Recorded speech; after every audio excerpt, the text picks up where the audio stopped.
I thought was fascinating in the keynote this morning was the speaker from IFRC talking about the importance of resiliency, because I work with Red Cross in Chicago, and so much of what we talk about. And so it's the same, and it's interesting to see the message that goes across Red Cross at a very local level of what we're doing in Chicago, and yet to the Africa region. Exactly, exactly. So I thought that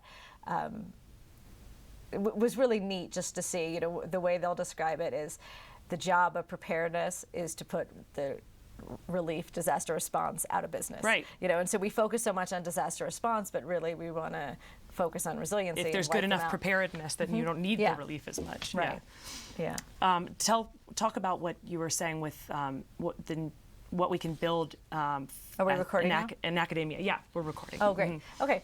Well, I was saying, I thought it was really interesting this morning that one of the Georgia Tech students raised this comment about really being able to see applications at the workshop, and that those applications maybe don't come through in the curriculum as much.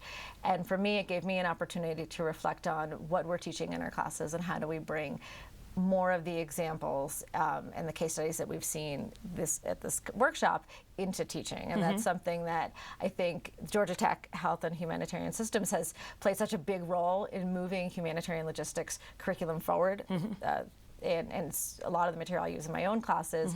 And so it's been a great experience for me on this trip to think about how I'll bring that back and how I'll change some of my classes. And I have some great ideas of new case studies, taking pictures of a few slides that I'd like to present to my students. Great. So it's been really good. Good. And any other lessons or any other parts of sort of the mix of audience, I don't know, that you would take away or suggestions for future conferences? Well, I think what we did in our workshop worked really well. Is we didn't really know from the outset how to pitch it. There's many different ways that you could take the talk. I presented it to pure operations research communities, so we focus on the modeling. And Ross and Malika will focus on last mile health, on the work that they do in community health.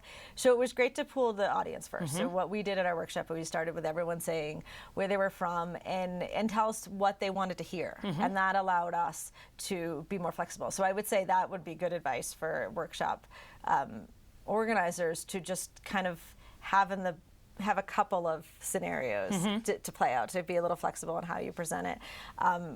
And even with that, there were still questions we didn't expect. Right. So even with that, we still, we would make little tweaks to the presentation based on who was in the room. But even still, there were questions that weren't necessarily what we were expecting. And so that was really neat to think about, to see our work through other people's eyes.